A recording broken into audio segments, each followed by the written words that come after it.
Alright guys, we're going to do a real world test here today. I made a really thick batch of an intuition concoction because I don't know the actual specifics. I'm going to wire brush that off and we're going to patch up these holes that I've burnt in the grill here, because I've been using this grill as a CO2 source for CO2 reactions with certain refractories and water glass. The steaks are okay, but I'm more of an infrared guy. I like the charcoal myself. All right, we're gonna attempt to make a quick fire patch. You can see how much of that black sand I put in there. That's a black abrasive blasting media.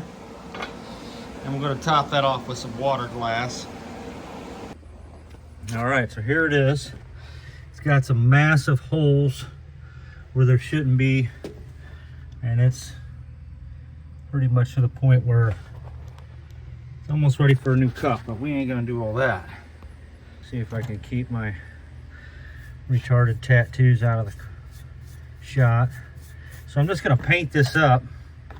I made it really thick so that I could patch this hole with this stuff, and it may take a couple of coats. I don't know. I'm just gonna blob it in there. Ooh, look at that. We're gonna do a mega patch here. So far it's kind of holding there, and I put some baking soda I put some sodium bicarbonate in this, so it's gonna puff up a little bit when I hit it with the torch. Okay, now I just want to blow some CO2 gas on it. One of the best ways to do that is just kind of aim this torch. It's going to heat it, but a copious amount of CO2 gas is actually coming off of this thing. It's almost, 40% or something like that, I think. Not partial pressure, but if you take the nitrogen out of it, I guess I meant. So I'm going to do this for a minute, and that's going to make that water glass react with the CO2. So this is what it looks like. We got those holes patched.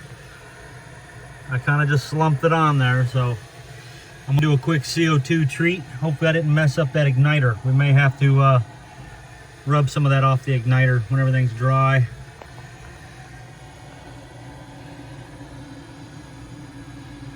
Looks like there might be, yeah, maybe missed a spot down below there.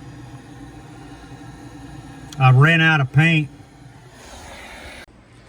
Okay, we've done a little bit of CO2 there. It's pretty hard stuff already. That part wasn't. This right here, it's already fairly putty type stuff. We're gonna do something we probably shouldn't do. I'm gonna do an emergency service repair test. I'm gonna just fire this thing up. I'm gonna add a little bit of fuel there. But yeah, I said we just go for it. Let me do that, and we'll get some fuel in the hopper. It's official. We're on full power. So we're going to see how this stuff does. We patched that hole on the side there pretty good, and I think we'll be all right. Okay, we have smoke. We have smoke. It appears this minor coating that was put on the electrode is going to be just fine. Okay, we have fire. Definitely a lot of fuel.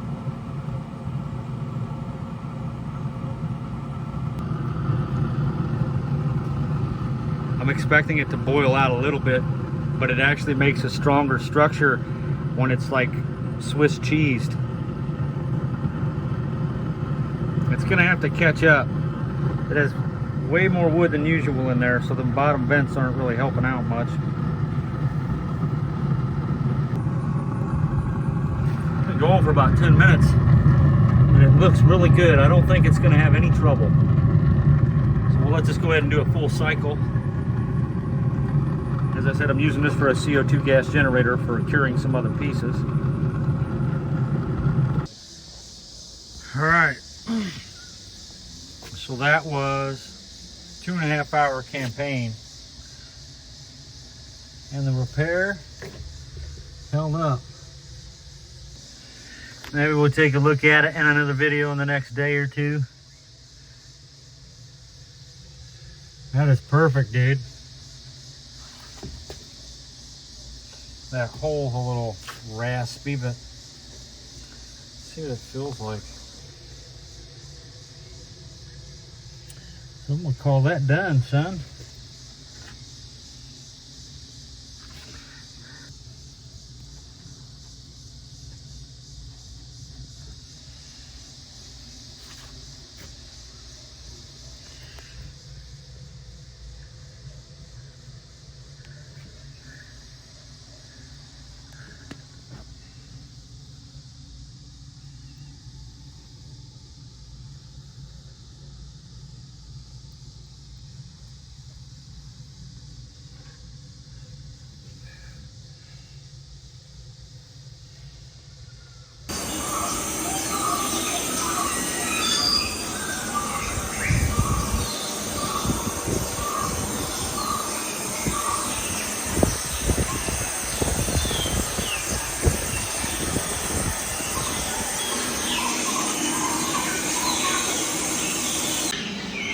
About 2 days in, my water pump failed.